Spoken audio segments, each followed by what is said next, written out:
Buenas tardes a las personas que me escuchen. Me llamo Rodrigo Toscano y quisiera compartir con ustedes, hablar un poco de esto que llamé de un ternario temporal a otros dos ternarios, es decir, hablando de Lacan, de simbólico, imaginario y real a real, simbólico, imaginario. La pregunta que dejamos planteada ya: si se trata de ternarios, ¿en dónde quedó entonces ISR? Es una pregunta que abordaremos poco a poco. Yo planteo esto como una especie de periodiciación de la enseñanza de Lacan. Toda periodiciación es arbitraria y preferencial, es decir, es mi manera en la cual yo intento leer a Lacan. Voy entonces a hablar de varias cosas. Una y muy importante que me gustaría que tuviéramos en mente es que los títulos que da Lacan a sus seminarios, a sus libros, a lo que él hace, no es una cosa que debemos tomar a la ligera. Es una cosa que tiene su importancia. Trataremos de decir algo un poco más adelante también. Y voy a entrarle a la primera etapa.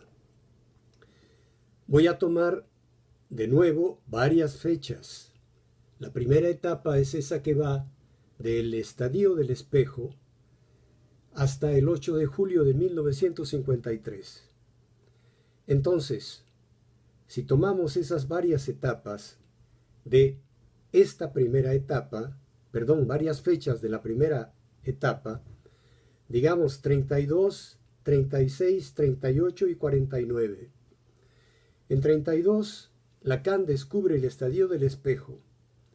En 36, se lo apropia y va a presentar para la IPA, para la Organización Internacional de Psicoanálisis, creada por Freud, The Looking Glass Phase. Ernest Jones le corta la palabra y Lacan no publicará nunca su intervención. En 38, y a petición de Henri Vallon, un belga, el descubridor del Estadio del Espejo, Lacan publicará en la revista que Vallon dirige y que se llama la Encyclopédie Française el complejo, factor concreto de la psicología familiar. Este texto se conoce también como los complejos familiares, así lo llamó Miller, o simplemente la familia. Un detalle curioso: cuando hacia los años 85-90 creábamos la biblioteca de la Escuela Lacaniana de Psicoanálisis, recibimos copia de una carta de Lacan a Ferdinand Alquier, en donde Lacan le enviaba el artículo, la familia pues, informándole que seguiría o se completaría con el matrimonio, pero Lacan nunca lo escribirá. Queda flotando de nueva cuenta la pregunta ¿por qué? Vamos a decir algo más adelante. Vallon entonces fue el primer psicólogo que notó la importancia del Estadio del Espejo en la construcción psicológica del niño. El niño, afirmaba, se sirve de la imagen del espejo para unificar su cuerpo. A eso lo llamó el estadio emocional y va de 6 a 12 meses más o menos. Describe cómo se comporta el niño frente al reflejo de su imagen y a su entorno próximo, sobre todo a su madre. Otro psicólogo que vino después, que se llama René Sassou, va a hablar de 4 etapas del estadio del espejo. El reconocimiento de la imagen del otro, el niño toma su imagen como si fuera otro niño, la identificación como una comparsa, y el malestar que comienza a sentir el niño en un primer momento. Todo esto no cuenta para Lacan. La importancia para Lacan se puede resumir con la palabra asentimiento. Él se detiene en el hecho de que el niño, cuando lo tiene en brazos su padre, su madre, en fin, cualquier persona, habrá un momento en el cual el niño, viendo su imagen en el espejo, va a dejarla de lado y voltearse hacia la persona que le sostiene. Esto es lo que él llamó el asentimiento, como si el niño busca confirmar con la mirada de la persona que le sostiene, que la persona que le sostiene aprueba de la misma manera que él intenta hacerlo, eso que él está viendo, el niño. Este es el elemento decisivo para Lacan. Si se lee, es otra de las fechas de esta etapa, la de 1949, el artículo que él va a publicar en los escritos. A lo mejor nuestro amigo Guy Le Goffet, de la escuela lacaniana, tiene razón cuando dice que Lacan hipotecó su enseñanza con el estadio. Esto querría decir que mucho viene de ahí, lo cual no es falso, pero presta a hacer puntualizaciones. Cuando Lacan crea en el 53 entonces SIR, el estadio va poco a poco desapareciendo, sobre todo ya del 49 al 53.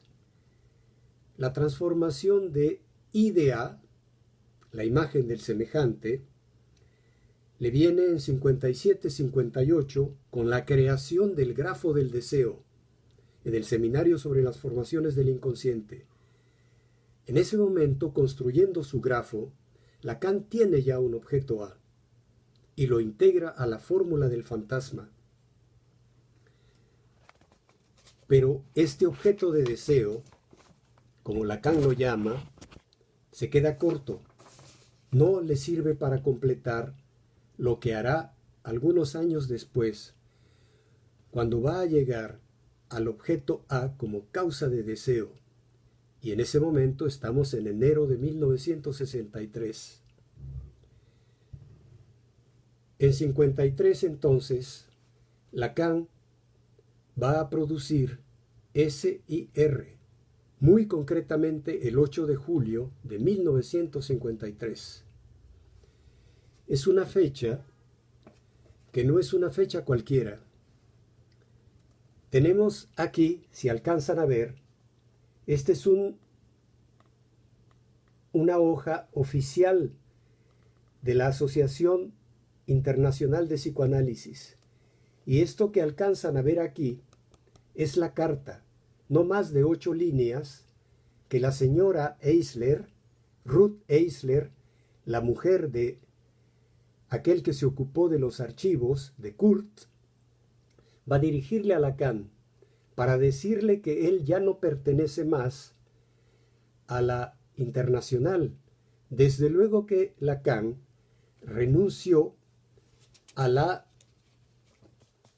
organización local, es decir, a la Sociedad Psicoanalítica de París. En esta misma carta, en esas pocas líneas, la señora Eisler le dice de nueva cuenta a Lacan que no podrá participar más en el Consejo Ejecutivo. No olvidemos que Lacan, en la Sociedad Psicoanalítica de París, se encargaba del aspecto de la enseñanza, y eso tenía que ser aprobado por el conjunto de la IPA. Pero le agrega una tercera cosa que es sumamente importante. Le dice que de cualquier manera, si él quiere participar en el próximo congreso de la IPA que va a tener lugar en Londres, basta con que Lacan les prevenga para que sea aceptada su intervención, lo cual quiere decir que rechazan algo de Lacan, pero no lo que tiene que ver con su enseñanza. Y es una cosa sumamente interesante esta. Lacan entonces recibe esta carta fechada el 6 de julio de 1953 y ya ven que para el 8 de julio él presenta su conferencia SIR. Y SIR le va a abrir un campo y va a abrirnos a nosotros un campo en el psicoanálisis que no tiene prácticamente nada que ver con la creación de Freud. Y esta es una cosa sumamente importante. Lacan publica varias cartas luego que hace su intervención el 8 de julio. Le escribe una carta a su ex analista, a Loewenstein, le escribe una carta a Balin, era su amigo, y en esa carta Lacan le dice cosas sumamente interesantes. Le dice que la nueva Sociedad Francesa de Psicoanálisis, a la cual él pertenece, junto con Dolto, junto con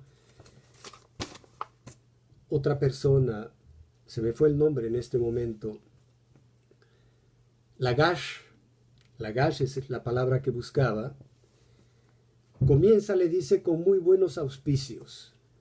Fue una reacción del corazón y de la audacia, y no tenemos que hacernos reproches. Tomé un título, le dice a Balint, SIR, que no carece de ambición. Mis alumnos lo conocen ya, pues están familiarizados con él desde hace 2 años. ¿Gracias a qué? Gracias a ese seminario que Lacan está haciendo en su casa. Y el primer seminario fue sobre el hombre de los lobos y el segundo sobre el hombre de las ratas. Ni más ni menos que 2 casos sumamente importantes, 2 casos clínicos de Freud. Y le aclara a Balint que SIR sirve de introducción a una cierta orientación del estudio del psicoanálisis, que impone el retorno a los textos freudianos, lo que fue objeto de mi enseñanza, dice Lacan, desde hace 2 años, y mostró una idea muy cierta de que no hay hasta aquí consideración más total de la realidad humana que la experiencia freudiana. Todo esto es sumamente importante, puesto que veremos que en esta segunda etapa, en la cual ya nos metimos, va del año 53 al año 73, 74, incluso 75, 76. Ese fue el titubeo que tuvimos al redactar el argumento. Ya nos explicaremos por qué. SIR, continúa diciendo Lacan, es la confrontación de los 3 registros, simbólico, imaginario y real, esenciales de la realidad humana, que en ese momento Lacan llamaba el simbolismo, lo imaginario y lo real, pero poco importa, se trata de lo simbólico. Esto es importante porque nos permite, en la manera que tiene Lacan de trabajar esos casos clínicos de Freud, la manera en la cual aborda sus primeros seminarios, sobre todo el seminario público ya mucho más abierto, que es el primer seminario que da en Santana, en donde él fue interno, y que es el de los escritos técnicos de Freud, va a poner el acento sobre la utilización que se puede hacer de la palabra y el lenguaje para tratar de evitar lo más que se pueda una cosa: el sentido. Por estos años, si se acuerdan, cuando está desarrollando su primer seminario, va a invitar a Jean Hippolyte que venga él.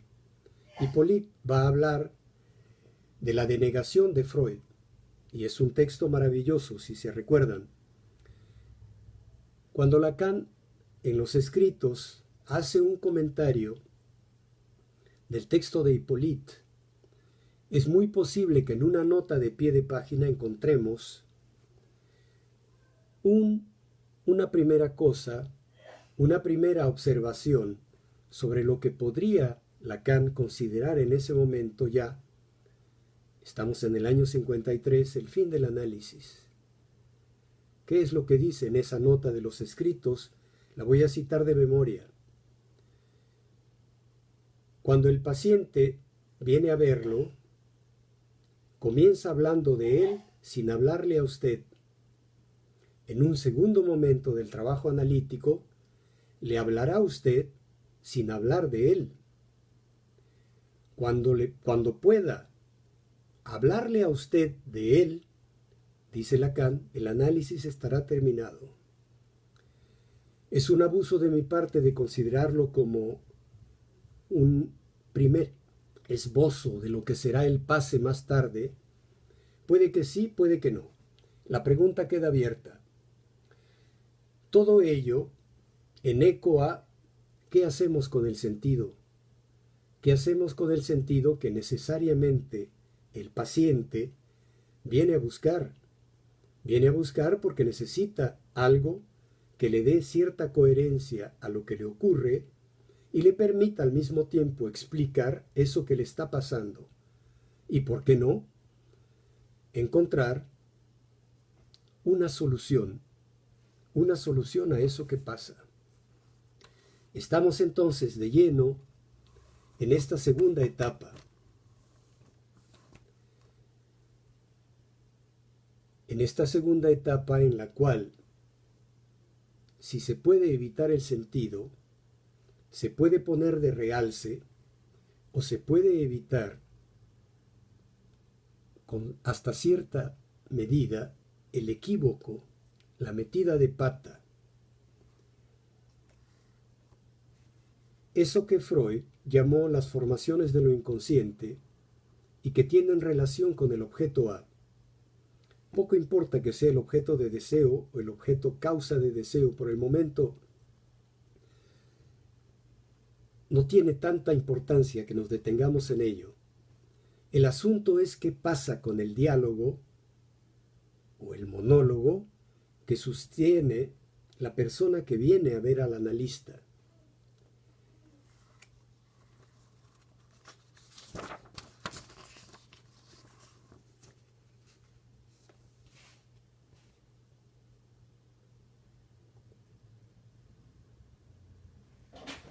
Voy a pasar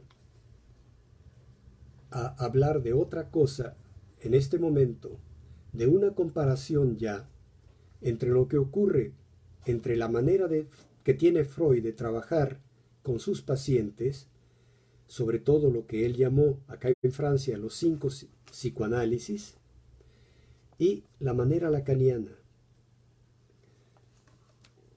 La manera lacaniana en este momento trata de ajustarse a lo que era la manera de trabajar de Freud, pero no lo sigue. Y como lo dice, si no me equivoco, desde el primer seminario, nosotros no seguimos a Freud, lo acompañamos. Y esta es una cosa sumamente importante. Lacan entonces comienza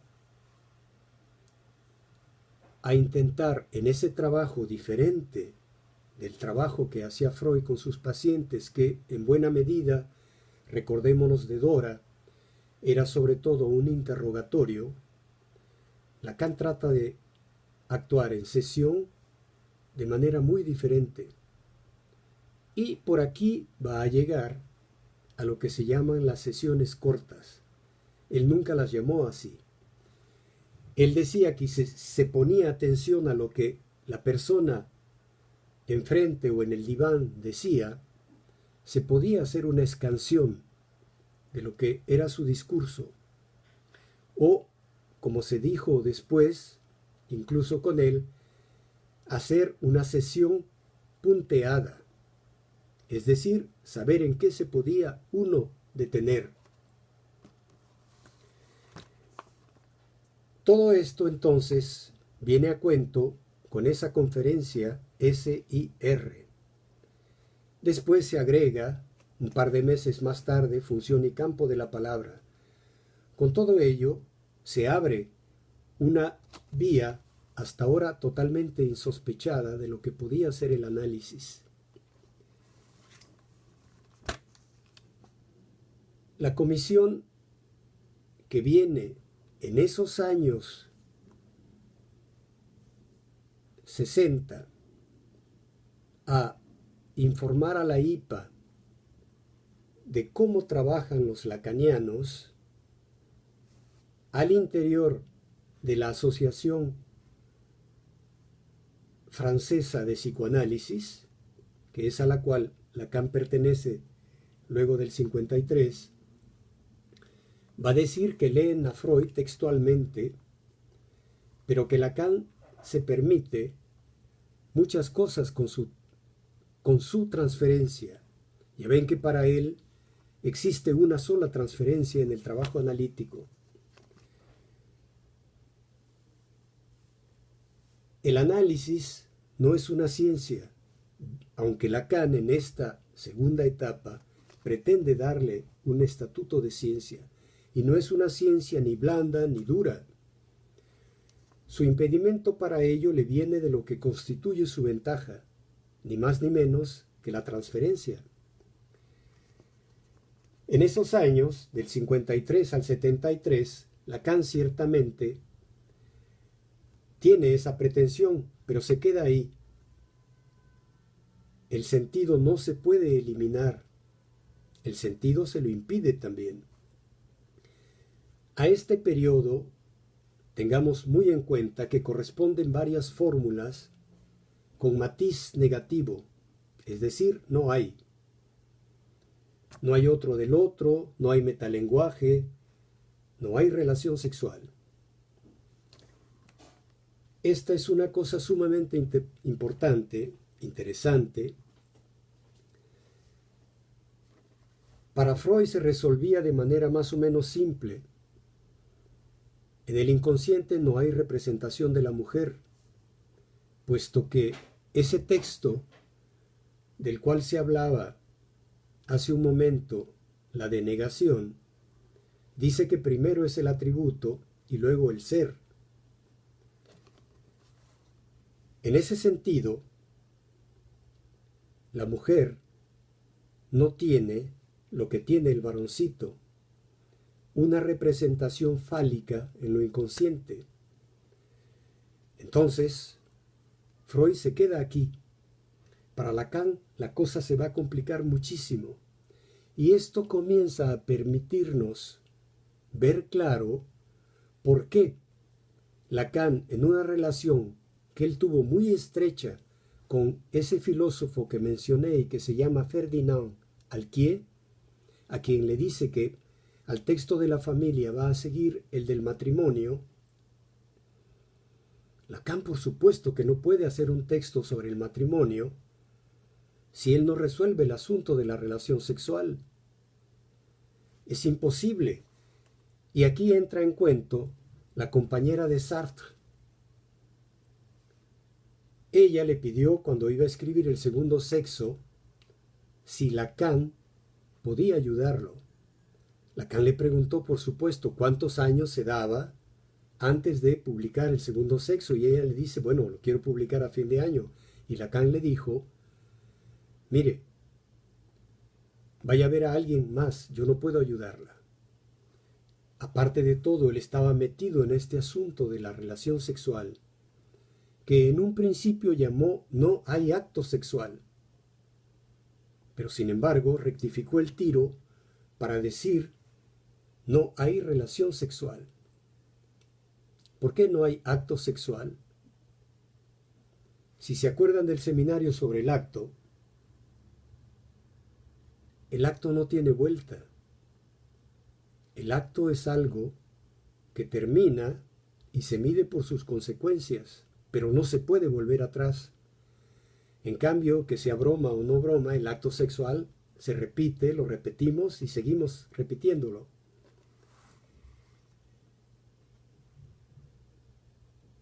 Lacan entonces olvida este asunto del atributo, del ser, comienza a considerar el inconsciente como un sedimento de lenguaje. Y si ese inconsciente está estructurado como un lenguaje, la no relación sexual para Lacan toma otros derroteros que los freudianos. En el texto más difícil que él escribió y que se llama L'Étourdi, el aturdicho, creo que lo traducen, va a hablar de muchísimas cosas sobre esta no relación sexual.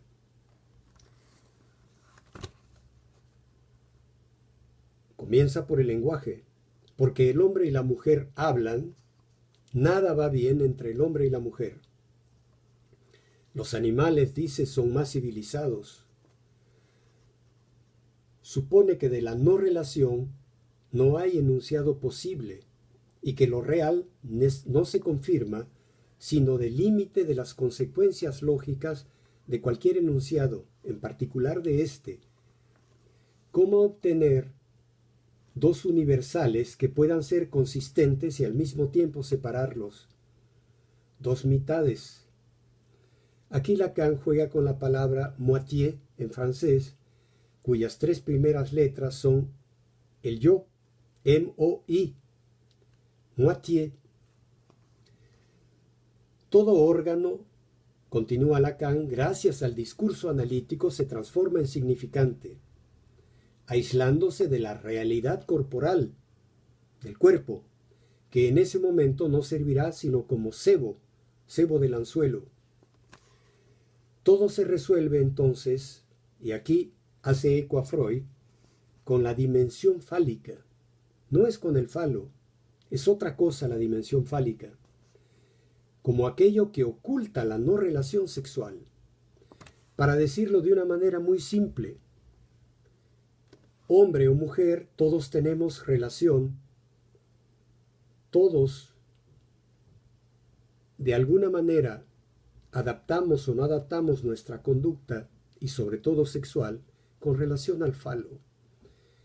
El problema para el hombre y para la mujer es que cuando la dimensión fálica entra en juego, cada uno de nosotros tratamos de obtener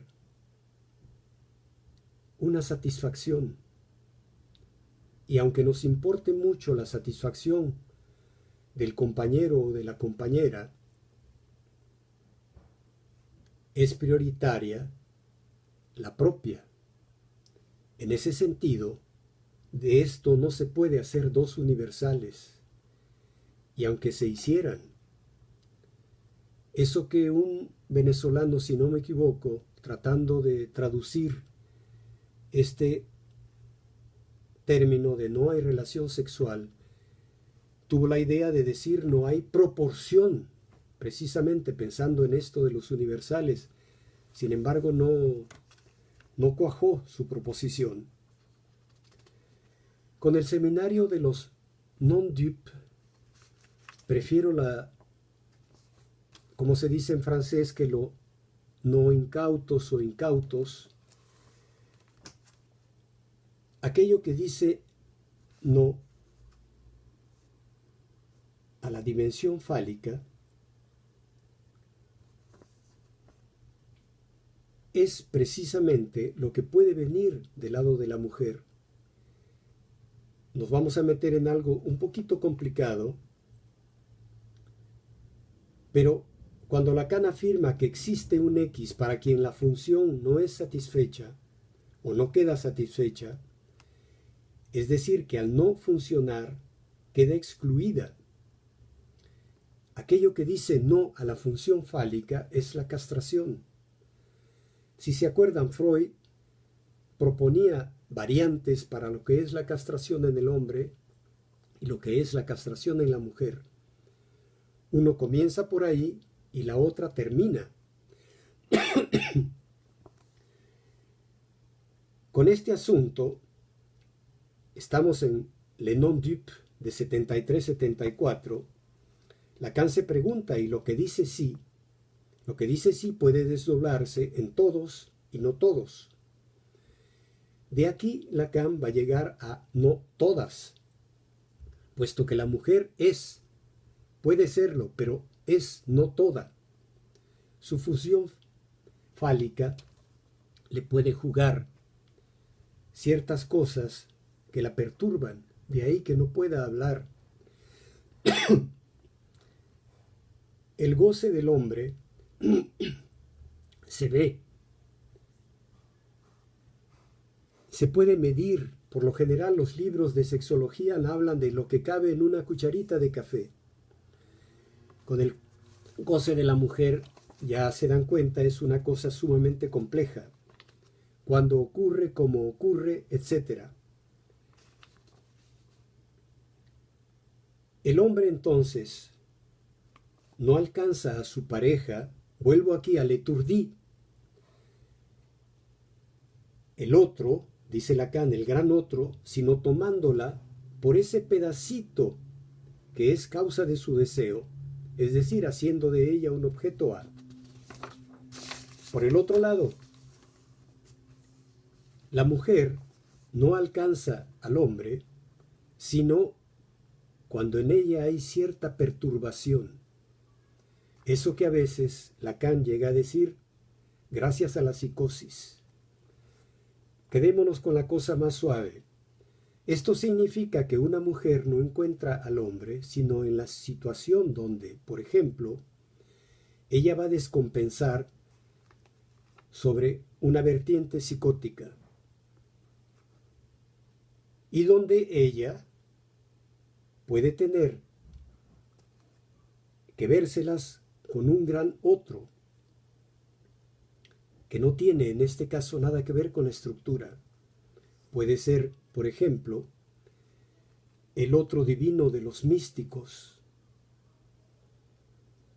Y aquí entramos a eso que podría ser del lado de la mujer una especie de un otro del otro, consistente gracias a un delirio. Coté mujer puede haber otra vía que no excluye a la primera. Una mujer puede prestarse a la perversión que adivina en su hombre, en su pareja, para que el fantasma del hombre encuentre en ella su verdad y así poder inscribirse en el fantasma del deseo del hombre.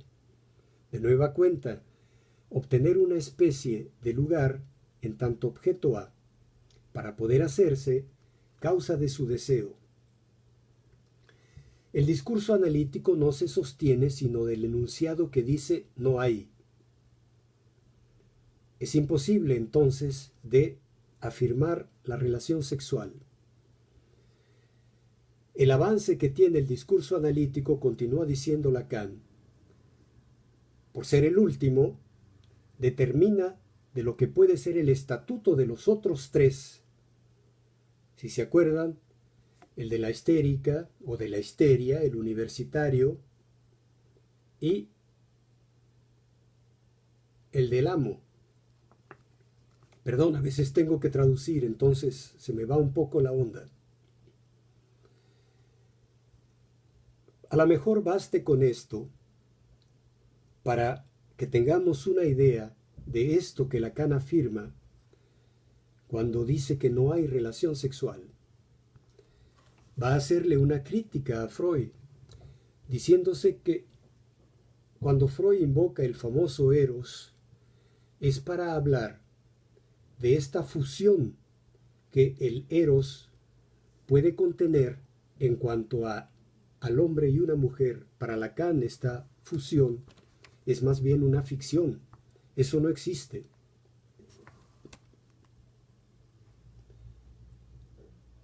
Vengo entonces, luego de dar una vuelta y a una sesión muy particular de los non-dup, aquella del 21 de mayo de 1974, es la sesión más difícil de este seminario.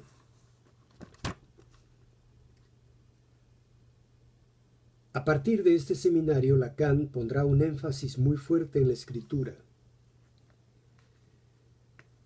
En esta sesión, él dice, este año le doy un fundamento a mi discurso gracias al nudo Borromeo, gracias a la escritura con la que intento presentificar lo real. Cuando me interrogué lo que era el inconsciente, tomé como eje lo que constituía nuestra experiencia, sin haber elaborado todavía su discurso. En la experiencia analítica, el lenguaje se impone pues de la práctica del análisis, pero fundado sobre un patético. Lacan lo escribe en 2 palabras para hablar del patos y situarlo haciendo surgir la noción de acto. Aquí tenemos otra característica del acto.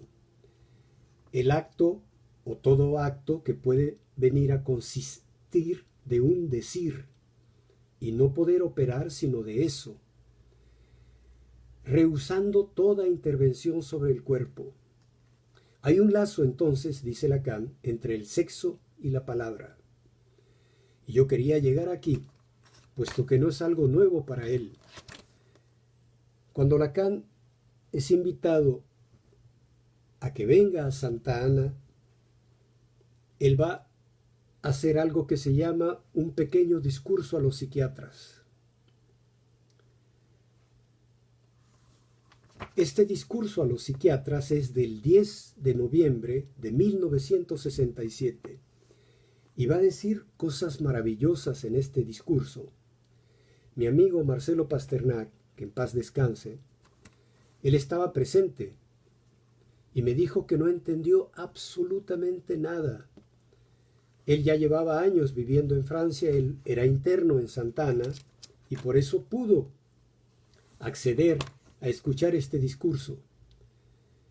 Lacan va a decir cosas que son verdaderamente espeluznantes y sumamente útiles. Comienza por la pregunta, ¿para qué sirve el lenguaje? ¿Para comunicar? No. A veces causa más problemas que los que resuelve.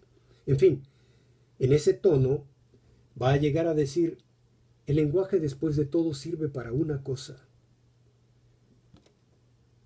para crear al sujeto. No se aparta, habla siempre de lo que ocurre en el análisis. Y sin embargo, el lenguaje alteró todo. Ya lo dijo antes, porque el hombre y la mujer hablan, precisamente no pueden encontrarse. ¿Cómo lo va a resolver este asunto de la no relación sexual, de la cual estoy hablando en términos más o menos velados? Luego de decir que el lenguaje no sirve para significar las cosas, no es su primera destinación.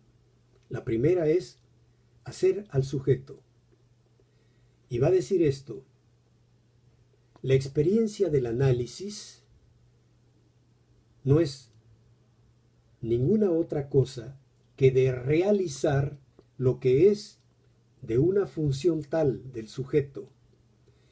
Y vemos que eso abre a un cierto efecto que nos muestra que en lo que está primordialmente implicado de la función del significante, aquí viene algo, eso es espeluznante, predomina una dificultad, una falla, un hoyo, una falta de la propia operación significante, ligada precisamente a la confesión, a la articulación del sujeto afectado por un sexo.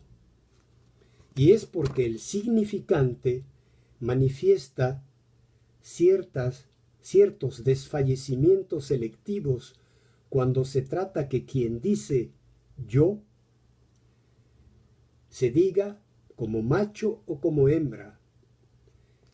Pero él no puede decir eso, agrega Lacan, sin que eso lo lleve al surgimiento a nivel del deseo de algo muy extraño, de algo que representa un escamoteo simbólico, es decir, que queda fuera de su lugar, el escamoteo de una cosa muy singular, y esta cosa es precisamente el órgano de la copulación.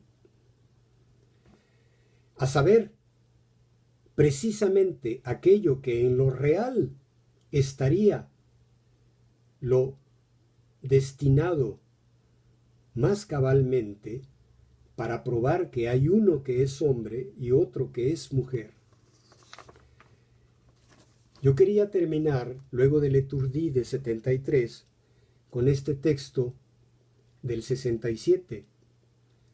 Este discurso viene un poquito después de que Lacan crea el procedimiento del pase.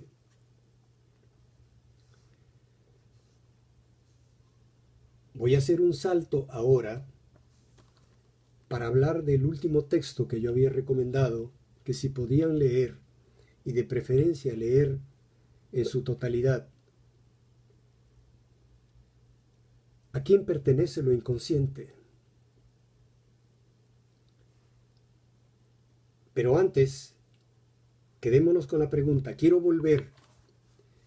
Cuando Lacan inventa el ternario por la primera vez, el 8 de julio de 1953, lo llama simbólico, imaginario y real. El asunto es que va a trabajar por pares. Por ejemplo, simbolizar lo imaginario, imaginarizar lo real, realizar lo simbólico, etc. Y de 53 a 73 más o menos, va a continuar un cierto trabajo binario con un ternario. ¿Por qué? Porque él está privilegiando, si en un primer momento del descubrimiento del estadio del espejo hasta 53 privilegia la dimensión de la imagen, en este segundo momento, la segunda etapa, del 53 al 73, es todo lo que queda resumido en su conferencia de Roma, es el lenguaje y la palabra. Y para pasar a la tercera etapa, tiene que hacer que los tres elementos del ternario, que en este momento ya no son S y R, son R, S, I, sean equivalentes. Es eso lo que le permite poder trabajarlos los tres juntos, gracias a haber encontrado previamente el nudo Borromeo. Este asunto, y Lacan lo va a decir en Le Non-Dup, que sí, anteriormente en su discurso, en la elaboración de lo simbólico, alguien puede creer que él no le daba importancia a lo imaginario y que lo tomaba como caca, es su palabra. En este caso, eso imaginario, eso simbólico y eso real tendrán, a partir del seminario RSI, la misma consistencia. No son lo mismo, por supuesto, cada uno tiene su consistencia, pero son equivalentes en cuanto a consistencia. Esto es una cosa importante porque tiene que ver con el asunto de a quién pertenece lo inconsciente. Yo quisiera pedirle a mi amigo Arturo si pudiera proyectar para ustedes dos imágenes que vienen de un texto extraordinario de Lacan que se llama La Tercera. La tercera simplemente porque era la tercera vez que él intervenía de una manera fundamental para su enseñanza en Roma. Si ven la imagen, yo me voy a tratar de conectar para que se vea también. Perdón, quiero ver.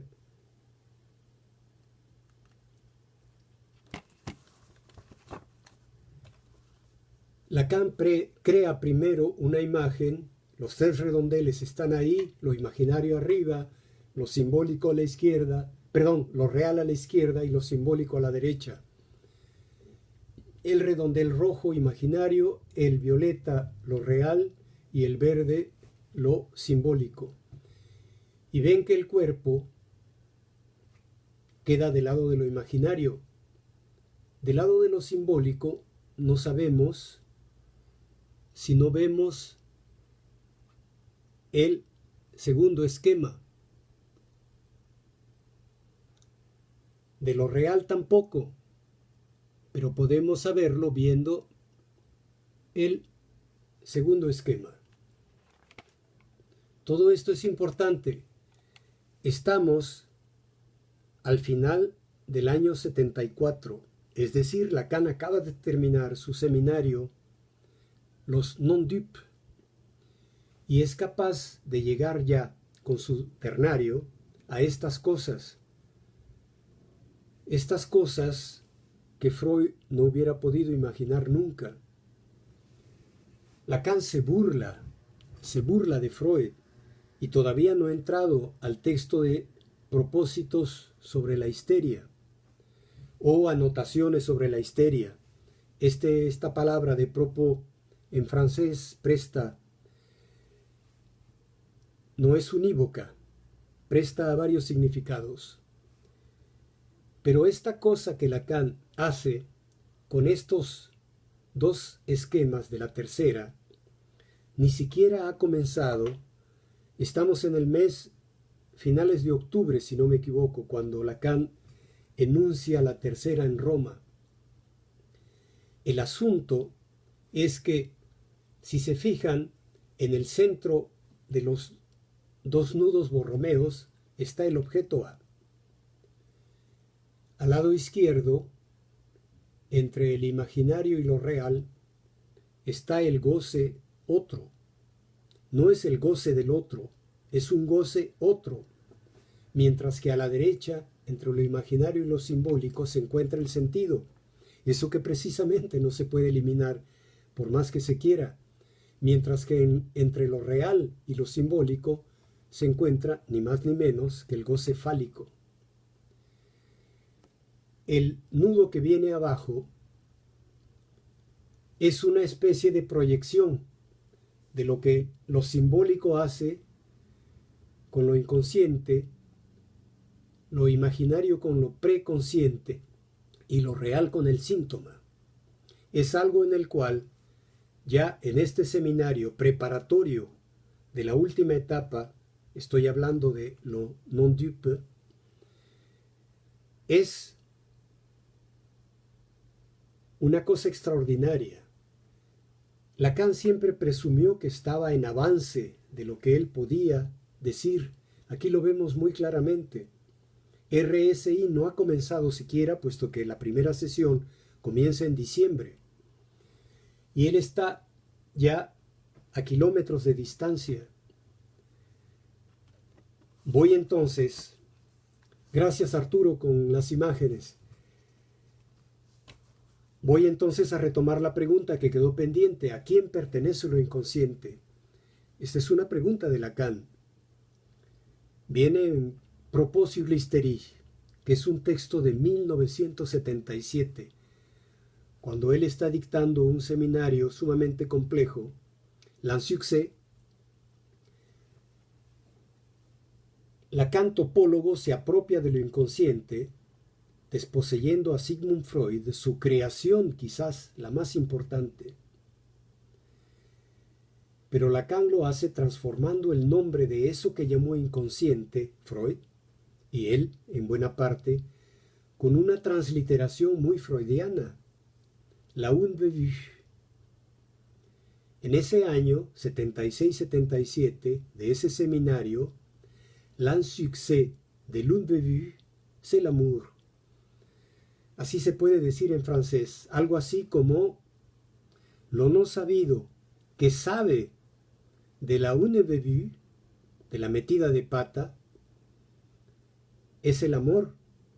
Es la traducción más simple, más fácil.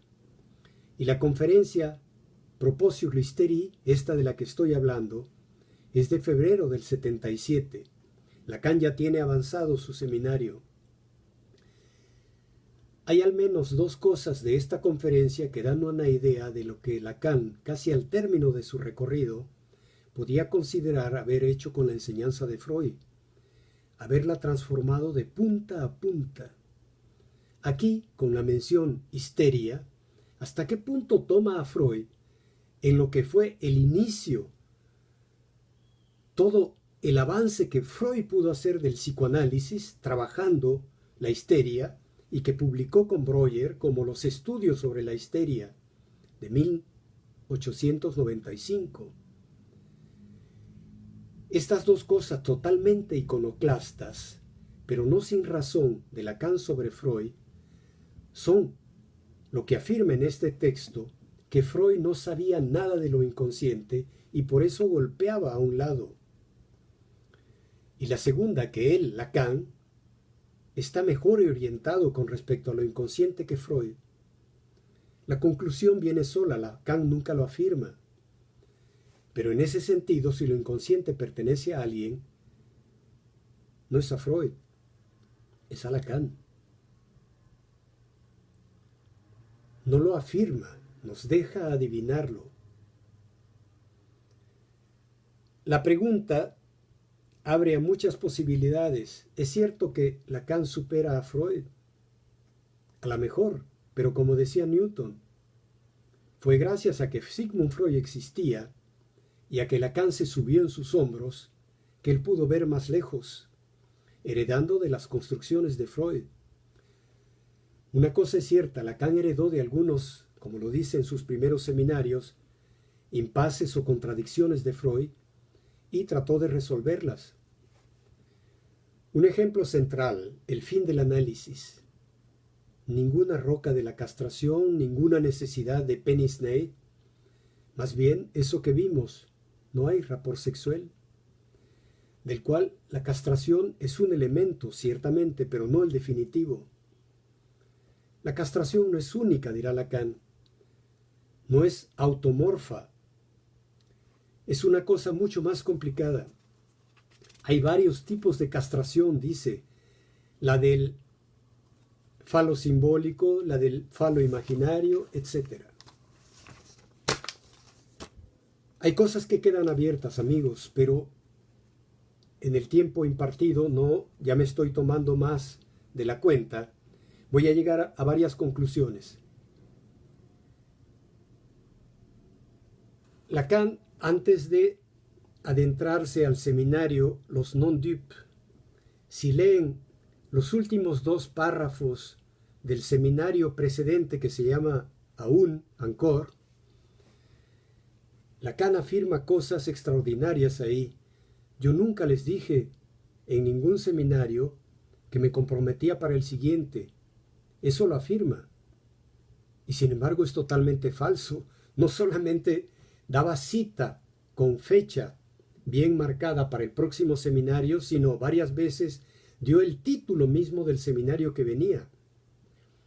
En ese sentido, comencé diciendo que había que poner atención a los títulos de los seminarios de Lacan.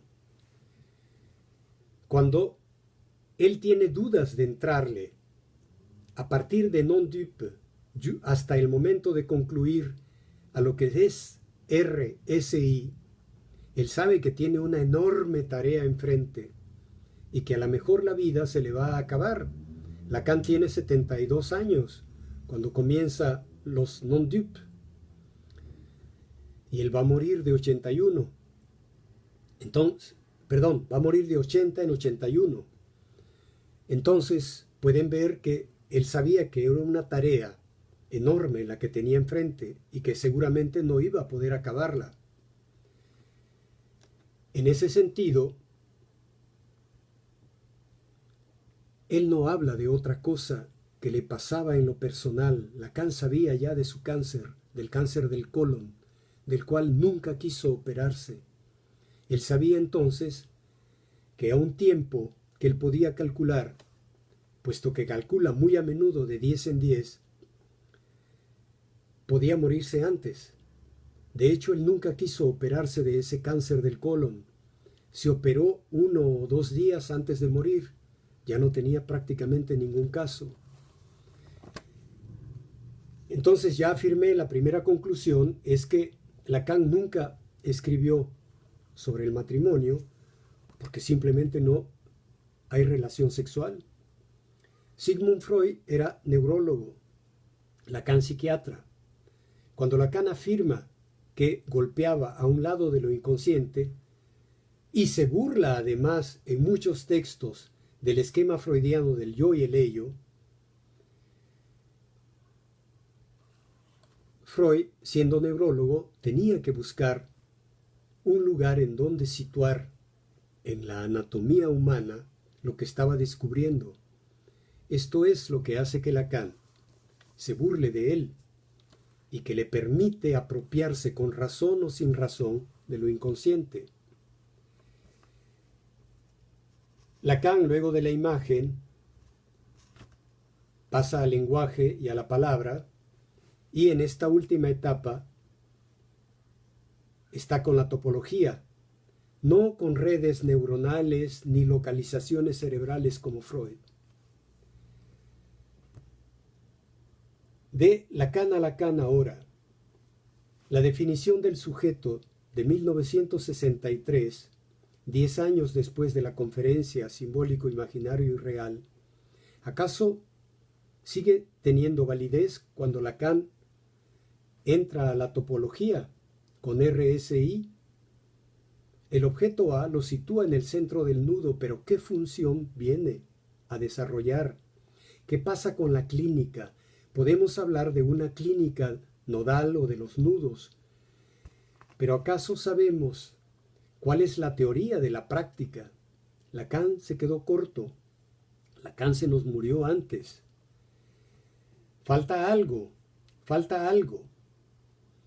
Por eso yo puedo resumir de manera rápida y no arbitraria las 3 etapas de Lacan, diciendo que pasa de la imagen, de la primera parte, la primera etapa, lo imaginario pues, al lenguaje y a la palabra, lo simbólico. Y cuando llega a la topología y hace un enorme énfasis sobre la escritura, estamos en el asunto de lo real. Ello permite entonces leer que cuando Lacan comienza su enseñanza, desde el estadio del espejo, estamos en ISR, que fue la primera pregunta de en dónde había quedado, en dónde quedó la bolita.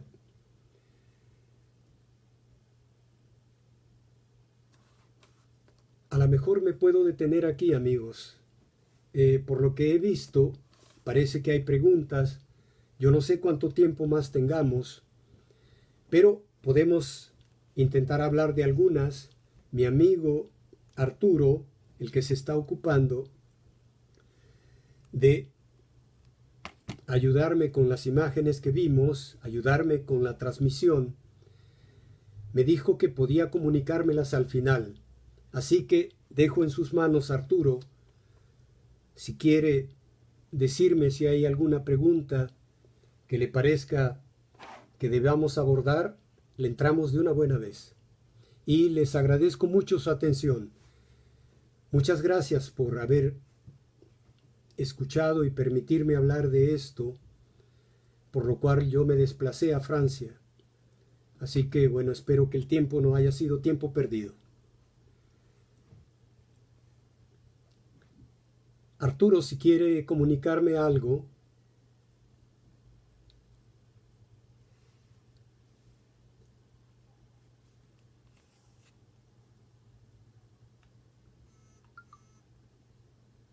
Gracias a ustedes, acabo de leer un mensaje, perdónenme, hace rato yo no podía.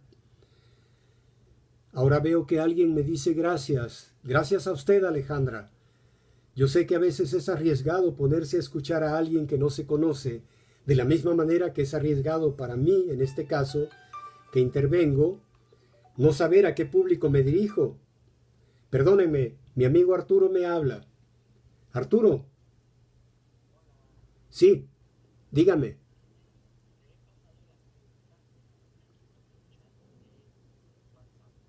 Ah, bueno, muy bien. ¿Cómo, cómo lo abro?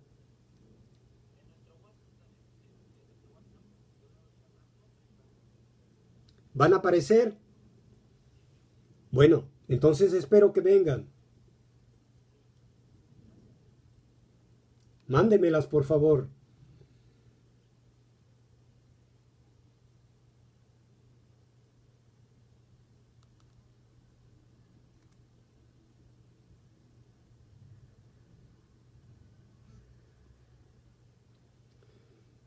Voy a leer una pregunta.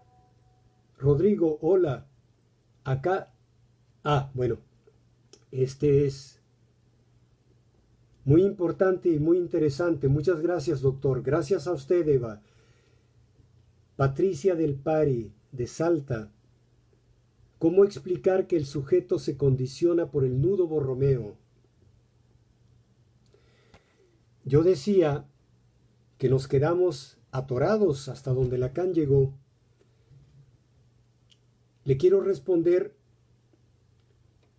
por un rodeo. Si Lacan no lo hizo, cuesta mucho trabajo. Ninguno de sus alumnos inmediatos ha intentado solucionar a esa pregunta que usted plantea, Lourdes. La vuelta con la que le quiero responder es: un día, en la escuela a la que yo pertenecí durante mucho tiempo a la escuela lacaniana, por eso nos enteramos, creando la biblioteca, de esta carta de Ferdinand Alquier que Lacan le había enviado. Después recibí a la hija de Daniel Lagache, que pedía entrar a la escuela en la cual yo estaba, con Eric Porge, y al final de platicar, intercambiar una hora más o menos, le dije: oiga, ¿y por qué no sigue usted la escuela de su padre? Me dice: porque mi padre era un analista, a lo mejor bueno, pero un analista. Lacan era un genio. Por eso yo voy con los lacanianos. Fíjese nada más. Entonces, ¿cómo explicar que el sujeto se condiciona por el nudo Borromeo? Esta pregunta se puede enfocar si vemos todo el recorrido de Lacan. El nudo Borromeo no viene sino a darle una consistencia diferente a lo que fue SIR de 1953, en donde, si yo me permití citar la nota al pie de página que Lacan agrega a los comentarios que hace sobre la intervención de Hippolyte en su seminario, el de Lacan, es que precisamente si el lenguaje sirve para algo es para crear al sujeto. Y el sujeto hablando, por eso dice, el sujeto va a comenzar hablando de él sin hablarle a usted. Después le hablará a usted sin hablar de él. Y al final, cuando le hable de él a usted, el análisis estará terminado. El análisis para Lacan estaba terminado cuando el sujeto surgía. Es lo que le puedo responder en este momento a su pregunta. El sujeto entonces siempre queda apresado, hasta cierto punto representado por ese objeto perdido, que es el objeto A, en el centro del nudo. Y si lo ve, por un lado está el cuerpo, por el otro lado está el sentido, y por el otro lado está el goce, y el goce otro. Eso es lo que le puedo responder ahora. Perdóneme si no soy muy claro. ¿Qué implicación tiene sobre el cuerpo? ¿Qué es un cuerpo imaginario y un cuerpo simbólico? Pregunta Patti Muñoz. Lacan dice, y yo repetí, hablando de la no relación sexual, cómo el cuerpo a veces puede intervenir, pero sale sobrando que intervenga. Y aquí en el nudo Borromeo, él lo pone como haciendo parte de lo imaginario. Eso precisamente que Vallon afirmaba desde un primer momento, que el estadio del espejo le servía al niño para estructurar su cuerpo. Pero yo decía al mismo tiempo que a Lacan eso no le servía para nada. Podemos decir entonces que ese cuerpo imaginario era para Vallon, a lo cual el niño podía llegar.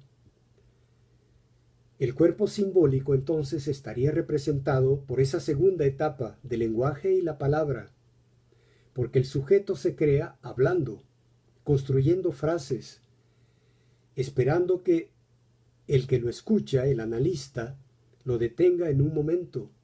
Y así pueden pasar 1000 sesiones o muchas más. Wagner José pregunta a qué se refiere cuando dice dimensión fálica y sobre todo en qué se diferencia del falo.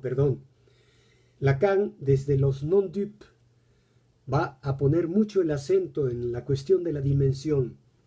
En francés, dimensión la va a cortar di de dicho y mansión, pronunciado así, mansión como en español, la casa, el lugar del dicho, la morada del dicho. En ese sentido, la dimensión fálica y el falo no son lo mismo.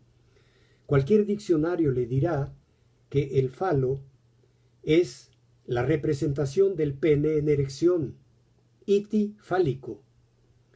Y eso no tiene nada que ver con la dimensión fálica.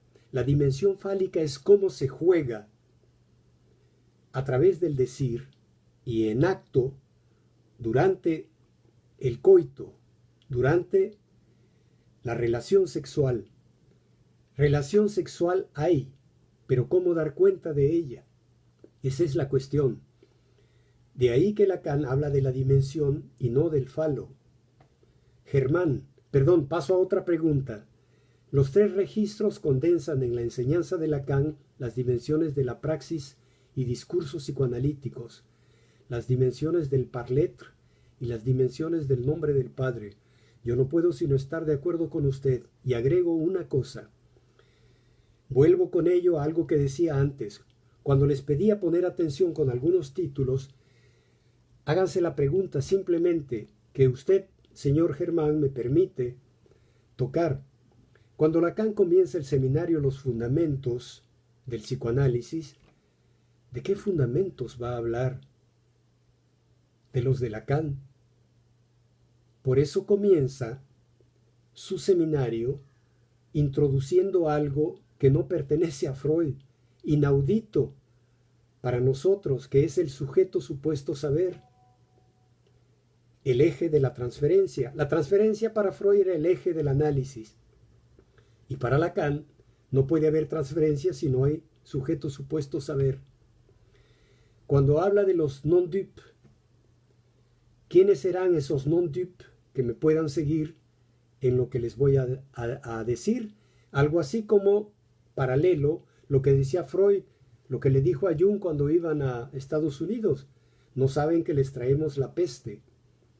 Igual acá, ¿quiénes serán esos non-dup que me van a acompañar en esta última etapa en donde yo no estoy seguro de llegar y no estoy seguro en dónde los voy a dejar? Tienen razón en las preguntas sobre qué ocurre con todo eso. Lacan nos dejó, como decía Freud, en la estacada. Paso a la pregunta de Nancy Sánchez. La mujer tiende su mirada siempre hacia el gran otro.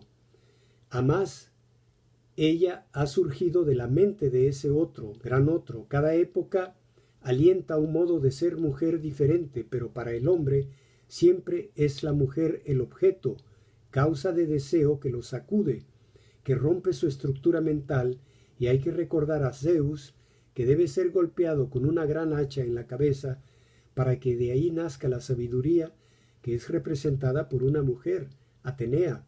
Totalmente de acuerdo con usted. Totalmente.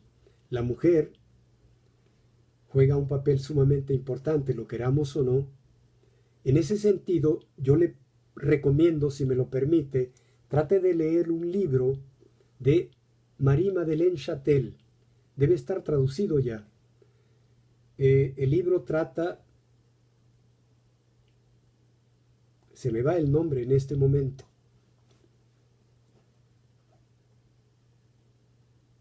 Si no, le recomiendo otro rápidamente. Uno que escribió María Cristina Mon y se llama ¿Por qué las mujeres aman a los hombres más bien que a su madre? Muchas gracias por su intervención. David Santiago Mora, cuando usted habló de la pregunta de quién es el inconsciente y que usted plantea que es de Lacan, se podría justamente desarrollar a partir de ahí que no es de alguien, sino que es un entre. De acuerdo con usted, el asunto es que Lacan, yo decía en ese texto de Proposius Listerii, deja la pregunta abierta. Yo la resolví de esta manera, pero estoy de acuerdo con usted también que puede quedar entre los dos. Es como decir de quién es el inconsciente en una sesión cualquiera de análisis. Estoy de acuerdo por eso con su entre, amigo. David, no es un retorno a Freud, dice Verónica Salamanca, la triada. Lacan, desde el año 53, afirma su retorno a Freud. Podemos afirmar que la triada puede ser un retorno a Freud. El problema es que no sabemos de dónde surgió. Muchas cosas de las que Lacan hizo tienen un nexo directo con Freud, pero simbólico, imaginario y real. Es cierto que si leemos de los artículos de los años 15 a 20, como neurosis y psicosis, hay elementos, pero es muy difícil afirmarlo. Eric Figueroa, ¿podría comentar algo más sobre el cambio que supone el seminario de Lanzhou en relación a lo no sabido de lo inconsciente, es decir, un giro más en relación a Freud y al Umbebuste? Excelente presentación. Muchas gracias, amigo Eric. A lo no sabido de lo inconsciente. Lacan siempre dirá que el inconsciente está estructurado, siempre, desde el año 53, está estructurado como un lenguaje. Eso se puede leer ya en el Rapport de Roma. Sin embargo, cuando Lacan comienza a tener en su cabeza la pregunta acerca de a quién pertenece lo inconsciente, no le queda más sino volver a Freud y tomar la manera en la cual Freud escribía en alemán la palabra inconsciente. Y Lacan lo único que va a hacer es transliterarla para llamarla Unbewusste. Entonces, eso no sabido, como decía el amigo anterior, es lo que queda entre. Es decir, no olvidemos que lo que queda entre permite también un cierto escamoteo simbólico, como Lacan lo decía en el pequeño discurso a los psiquiatras. Eso precisamente que va a desfallecer cuando se le llama, cuando se apela a ello. En ese sentido, puede ser que yo lo estoy nombrando, pero eso no quiere decir que yo lo sepa. Si me permite, le respondo así y paso a otra pregunta, amigo Eric. Muchas gracias. Yolanda Alquicira, ¿tuvo alguna implicación en la clínica la manera en que cambió el nudo Borromeo? Nos quedamos en eso, Yolanda. Yo decía que Lacan no pudo teorizar su práctica con el Borromeo. Se nos murió antes. Hubiera sido bueno que pudiera continuar, puesto que él fue el creador de todo eso. En un primer momento de su enseñanza, la segunda etapa, ya lo vieron, hacía alusión o pedía ayuda a los filósofos. En un momento posterior de la segunda etapa, va a pedir ayuda a los lógicos. En la tercera, en la de RSI, será a los topólogos, a los matemáticos. Precisamente no sabemos, y lo dejé planteado como una pregunta, que fue lo que cambia en la clínica con el nudo Borromeo. Salvo si lo vemos como el amigo Eric. Hace rato, algo queda entre los nudos, eso que Lacan rellena, sentido por un lado, goce otro por el otro y goce fálico. No puedo decir más por el momento, amigos. René Ríos, una pregunta, Rodrigo. En función de lo que ha dicho hoy, ¿podemos decir que Lacan fue un exiliado de la IPA y que Lacan crea escuelas que justamente mantienen como fundamento el exilio, ¿por qué no? ¿Por qué no? Su pregunta es sumamente interesante y sinceramente con exilio podemos entender muchas cosas. Lacan siempre quiso, si se lee la biografía de Rudinesco, que es la más completa hasta hoy, siempre quiso pertenecer a la IPA. El asunto es que había hecho muchas cosas iconoclastas, como él lo dirá siempre, mi herejía, eso que en francés es RSI, RSI.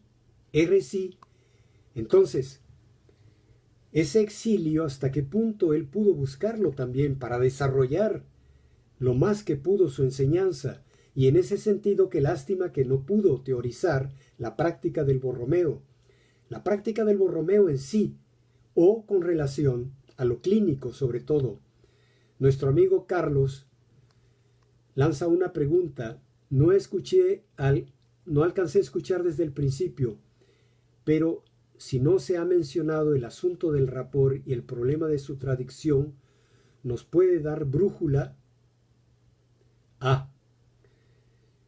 Carlos David, nos vamos a ver el sábado, yo creo, para hablar un poco de eso. ¿Me lo recuerdas? Te lo agradezco ya. Son las 8 de la noche aquí con 15 minutos. Bueno, si me puede contactar Renier Ríos, pídale a Yoica mi mail, por favor, que se lo den, o se lo digo yo rápido. r.toscano@free.fr y me manda su pregunta, por favor, y la explicación del exilio. Muchas gracias a todos. Me voy a detener ahí, puesto que allá en México debe ser la 1:15 pasadita. Les agradezco a todos su participación. Cuídense mucho y hasta una próxima vez, amigos. Gracias. Muchas gracias de todo corazón.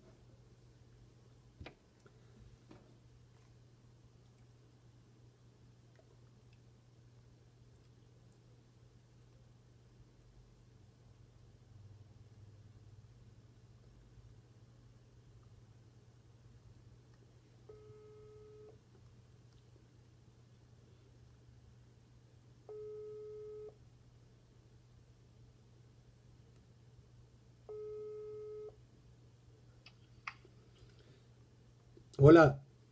Hola, doctor. Le voy a apretar entonces donde dice terminar. Sí, por favor. Muy bien.